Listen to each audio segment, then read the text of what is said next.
मिट्टी की उर्वरा शक्ति जिसे हम सॉइल फर्टिलिटी कहते हैं, वो 3 चीज़ों पर निर्भर करती है, मिट्टी के 3 गुणों पर निर्भर करती है। पहला गुण जो मिट्टी के हम जिसे सॉइल फिजिकल प्रॉपर्टी कहते हैं, भौतिक गुण। दूसरा सॉइल केमिकल प्रॉपर्टी, मिट्टी के रासायनिक गुण। तीसरा है सॉइल बायोलॉजिकल प्रॉपर्टीज, मिट्टी के जैविक गुण। तो ये 3 गुण जो हैं, भौतिक, रासायनिक और जैविक, जिसको हम फिजिकल, केमिकल, बायोलॉजिकल कह रहे हैं, ये तीनों मिलकर के मिट्टी की उर्वरा शक्ति को निर्धारित करते हैं। जब ये तीनों गुण अच्छे होते हैं तभी मिट्टी की फर्टिलिटी बहुत अच्छी होती है, तभी मिट्टी में अच्छा उत्पादन होता है।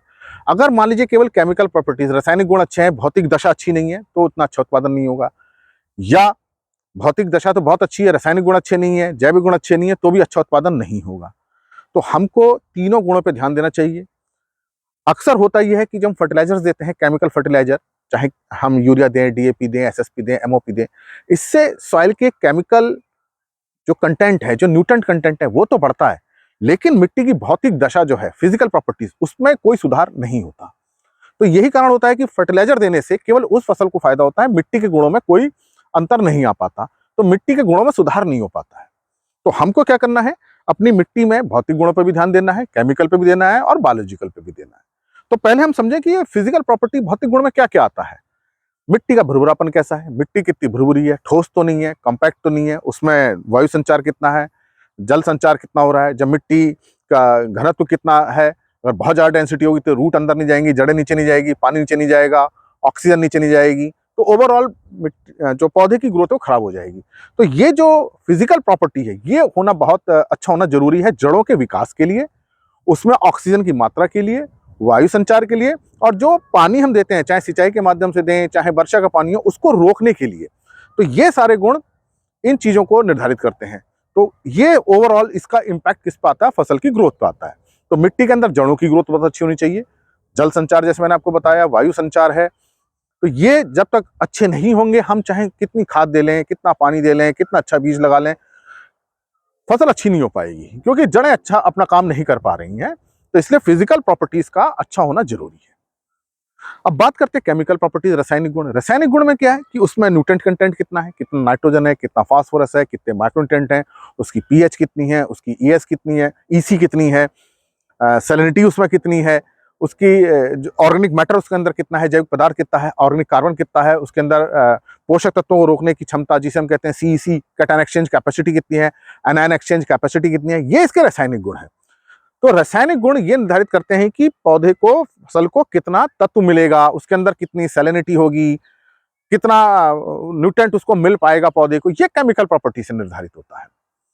तीसरा हम बात करें बायोलॉजिकल प्रॉपर्टीज, जैविक गुण, तो उसके अंदर ये कितनी माइक्रो एक्टिविटी हो रही है, कितना बैक्टीरिया है, कितना फंगस है, क्योंकि यही मिट्टी के अंदर डिकम्पोजिशन करते हैं। ऑर्गेनिक मैटर से जो मिनरलाइजेशन होता है, पोषक तत्व होता है, उसको करते हैं।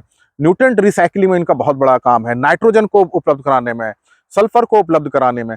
तो अगर बायोलॉजिकल प्रॉपर्टीज अच्छी होती है, इसका मतलब उसके अंदर सूक्ष्म जीव बहुत अच्छे हैं, वो मिट्टी के अंदर न्यूट्रेंट ट्रांसफॉर्मेशन, न्यूट्रेंट रिसाइकलिंग बहुत अच्छा हो रहा है, तो ये भी न्यूट्रेंट को उपलब्ध कराते हैं। इसके साथ साथ जैविक गुण भौतिक दशा को प्रभावित करते हैं, मिट्टी के अंदर भुरभुरापन बना के रखते हैं। तो अब तीनों का बैलेंस चाहिए होता है, भौतिक गुण का, केमिकल का और बायोलॉजिकल प्रॉपर्टीज का। तो अब अगर हम केवल केमिकल फर्टिलाइजर डालते रहेंगे तो भौतिक दशा, मतलब उसका भुरभुरापन है या डेंसिटी है या उसका स्ट्रक्चर है, कंपैक्टनेस है, उस पर प्रभाव नहीं आ पाएगा, जबकि ये सब अच्छे होने चाहिए। दूसरी तरफ केवल अगर हम इन फर्टिलाइजर्स को नहीं देते हैं, कोई दूसरी चीजें दे रहे हैं और फसल को आवश्यकता ज्यादा है पोषक तत्वों की, तो वो केमिकल प्रॉपर्टीज कम होने के कारण उसको न्यूट्रेंट उतना पूरा नहीं मिल पाएगा। तो न्यूट्रेंट कंटेंट भी अच्छा होना चाहिए। तो न्यूट्रेंट कंटेंट पूरा करने के लिए हम केमिकल फर्टिलाइजर का हमें प्रयोग करना चाहिए। भौतिक गुणों के अच्छा होने के लिए जरूरी है कि हम जैविक पदार्थों का प्रयोग करें, जिसे हम ऑर्गेनिक मैटर कहते हैं, इसका प्रयोग करें। तो हम अगर ऑर्गेनिक मैटर का और केमिकल फर्टिलाइजर का एक बैलेंस प्रयोग करते हैं, तो मिट्टी में भौतिक गुण भी अच्छे होंगे और उसके रासायनिक गुण भी अच्छे होंगे, उसके जैविक गुण भी अच्छे होंगे। तो इसके लिए हमको ऑर्गेनिक मैटर का बढ़ाने का प्रयास करना चाहिए अपनी मिट्टी के अंदर, ऑर्गेनिक कार्बन बढ़े, इसके लिए हमें चाहे एफवाईएम प्रयोग करें, चाहे हम कंपोस्ट करें, चाहे वर्मी कंपोस्ट करें। अगर ये सब उपलब्ध नहीं हो पाता तो हरी खाद का जरूर प्रयोग करें, क्योंकि जो ग्रीन मैन्योरिंग है, हरी खाद, इससे मिट्टी में जैविक कार्बन बहुत अच्छा बढ़ता है और जैविक पदार्थों की मात्रा बढ़ती है। तो ये इसका हम जैविक पदार्थों को बढ़ाने का प्रयास करें, तभी हमारी मिट्टी की उर्वरा शक्ति बढ़ेगी। साथ साथ हम केमिकल फर्टिलाइजर का बैलेंस प्रयोग करें, ऐसा नहीं यूरिया ही यूरिया डाल रहे हैं, दूसरे तत्व दे नहीं रहे। केवल डीएपी डाल रहे हैं, एमओपी के बारे में हम जानते ही नहीं, म्यूरेट ऑफ पोटाश के बारे में, पोटेशियम देना ही बहुत जरूरी है, सूक्ष्म पोषक तत्व माइक्रोन्यूट्रिएंट्स को देना ही बहुत जरूरी है। तो बैलेंस न्यूट्रिशन जो संतुलित पोषण देना बहुत जरूरी है। तो हमको ऑर्गेनिक मैटर बढ़ाने का प्रयास करना चाहिए, साथ साथ जो हमारा कंट्रोल्ड है या बैलेंस्ड है वो हमको न्यूट्रिएंट मैनेजमेंट करना चाहिए, केमिकल फर्टिलाइजर का बैलेंस प्रयोग करना चाहिए, ताकि न्यूट्रिएंट की अमाउंट एक प्रॉपर अमाउंट उसको फसल को मिलती रहे, ना तो कोई अमाउंट कोई तत्व बहुत ज्यादा हो जाए कि टॉक्सिसिटी करने लगे और कोई बहुत कम हो जाए और पौधे की बढ़वार ना हो पाए।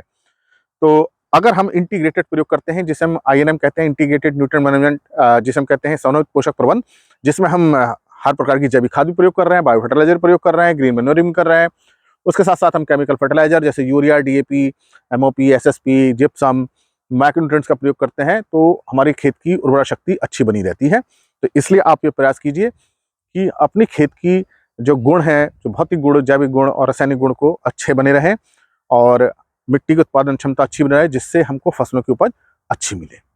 आशा है मेरी बात आपकी समझ में आई होगी कि इंटीग्रेटेड न्यूट्रिएंट मैनेजमेंट करने से, जिसमें हम जैविक पदार्थों का प्रयोग कर रहे हैं, जैविक खादें प्रयोग कर रहे हैं और रासायनिक खादें प्रयोग कर रहे हैं, एक संतुलित पोषण मिलता है, जिससे मिट्टी अच्छी होती है और फसल भी अच्छी होती है।